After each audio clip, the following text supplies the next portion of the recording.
Daniel Foster gently tied the white kitchen apron around his waist and smiled at his daughter. Ava looked confused. "Dad. Aren't you going to tell them they made a mistake?" Daniel knelt beside her. "What do you think would happen if I did?" "They'd say sorry. Probably. And then?" She thought for a moment. "They'd feel embarrassed." Daniel nodded. "Exactly. If nobody gets hurt. Sometimes kindness is better than being right." Ava smiled. "Can I help too?" He laughed softly. "Only if the head chef says yes." The kitchen behind the ballroom was already buzzing with activity. Large pots steamed. Servers hurried between long preparation tables. Chefs shouted cooking times across the room. Every person moved with purpose. The executive chef looked relieved when Daniel arrived. "Finally. We've been waiting." Daniel simply smiled. "What needs doing?" The chef pointed toward a mountain of dirty dishes. The industrial dishwasher jammed. "We're washing everything by hand until maintenance arrives." Without another word, Daniel rolled up his sleeves and stepped to the sink. Years in the Navy had taught him something valuable. No honest work was beneath anyone. Whether cleaning decks or leading teams, every task deserved the same effort. Soon warm water covered his hands as he carefully washed tray after tray. Ava stood nearby drying silverware with a clean towel. The chef smiled at her determination. One cook whispered, "She's working harder than half the volunteers." Ava grinned proudly. "I'm helping my dad." An older dishwasher named Carlos quietly watched Daniel. Most temporary helpers complained within minutes. This man never did. Instead, Daniel thanked everyone who handed him another tray. He smiled. Asked people about their day. Even carried heavy boxes when he noticed someone struggling. Carlos finally asked, "Have you done this kind of work before?" Daniel laughed. "I've done a little of everything." "What do you usually do?" Daniel answered honestly. "I manage a foundation." Carlos nodded. "I thought you looked too calm for this." Daniel smiled. "Work is work." Outside the kitchen, guests filled the magnificent ballroom. Crystal chandeliers sparkled overhead. A live orchestra played softly. The charity auction displayed luxury vacations, rare artwork, and donated sports cars. News reporters interviewed wealthy donors arriving on the red carpet. No one noticed the quiet man washing dishes behind the scenes. Meanwhile, a young event coordinator named Rebecca hurried through the service hallway reviewing her clipboard. She suddenly stopped beside Daniel. "You?" Daniel looked up politely. "Yes. Table 27 is missing champagne glasses." As the orchestra finished its opening performance, the ballroom lights dimmed. Hundreds of guests took their seats. The master of ceremonies stepped onto the stage. "Ladies and gentlemen, thank you for joining us for another unforgettable evening in support of the Foster Hope Foundation." The audience applauded warmly. Behind the stage, the event director looked around nervously. "Where is Mr. Foster?" No one answered. Only 2 trustees knew the identity of the foundation's anonymous founder, and they had been trying to reach Daniel for the last 20 minutes. One trustee finally spotted Ava near the kitchen door. "There you are. Where's your father?" Ava pointed toward the dishwashing station. "He's helping." The trustee looked confused. "Helping, where?" "With the dishes." Without another word, he hurried into the kitchen. There he found Daniel drying the last serving tray with Carlos. "Daniel. We've been searching everywhere." Daniel smiled calmly. "I was a little busy. The program starts in 5 minutes." "I know." Carlos looked between them. "Program?" The trustee laughed. "You don't know who you've been working beside all evening, do you?" Before Carlos could answer, Daniel gently interrupted. "It doesn't matter." The trustee smiled. "It matters now." Moments later, Daniel removed the apron, washed his hands, and straightened his simple navy blazer. Aver took his hand as they walked toward the ballroom. The event coordinator, Rebecca, stopped them. "I'm sorry, the staff entrance is over there." Before Daniel could reply, the trustee smiled politely.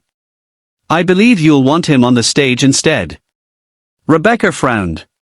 "What?" The ballroom doors slowly opened. The orchestra became quiet.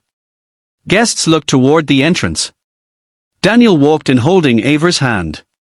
Many people immediately recognized him as the man they had seen carrying trays and washing dishes.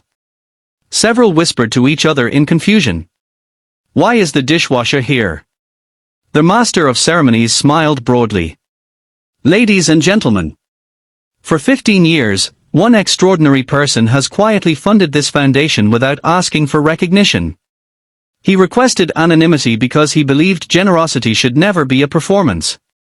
But tonight, our board unanimously decided that his story deserves to be told."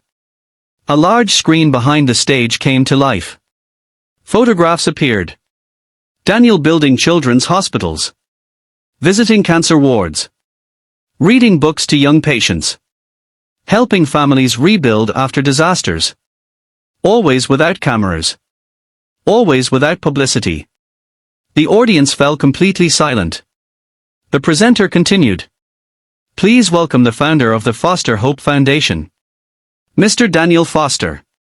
For a moment, nobody moved. Then the entire ballroom rose to its feet.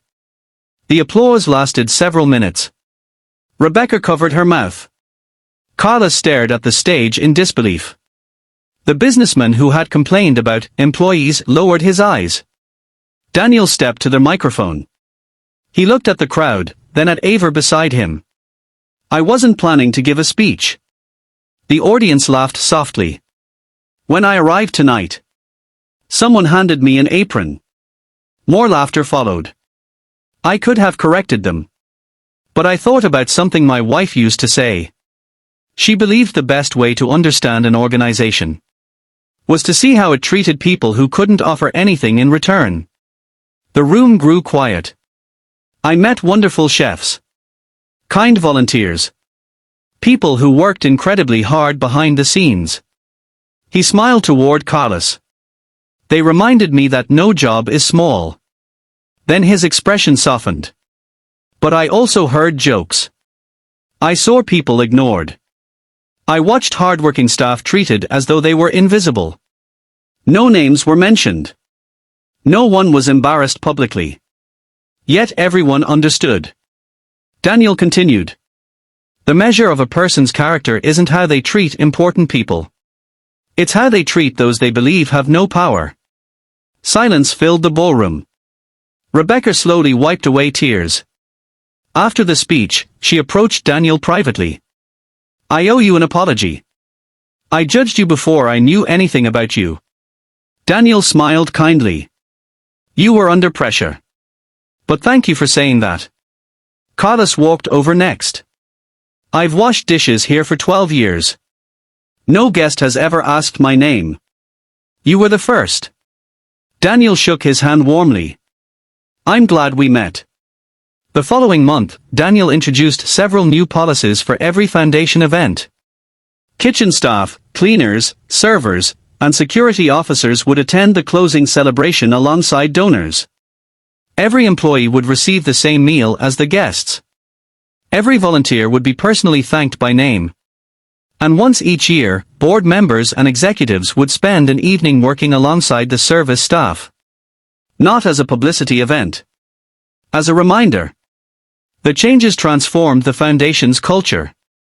People worked harder because they felt respected. Volunteers returned year after year. Donations increased, not because of expensive advertising, but because kindness spread through every level of the organization.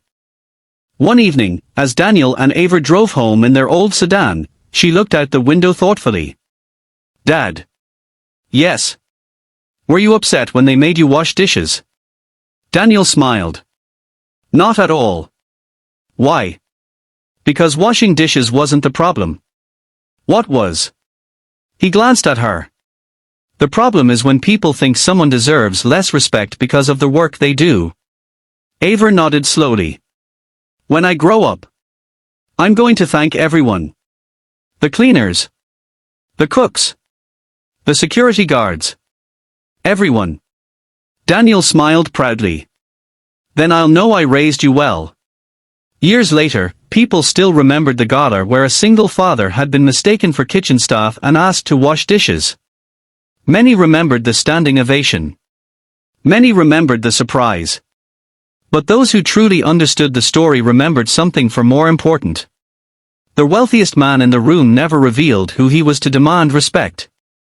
Instead, he quietly earned it by treating every person, whether a CEO, a waiter, or a dishwasher, with the same dignity, proving that true greatness is measured not by the title you carry, but by the kindness you show when no one knows your name.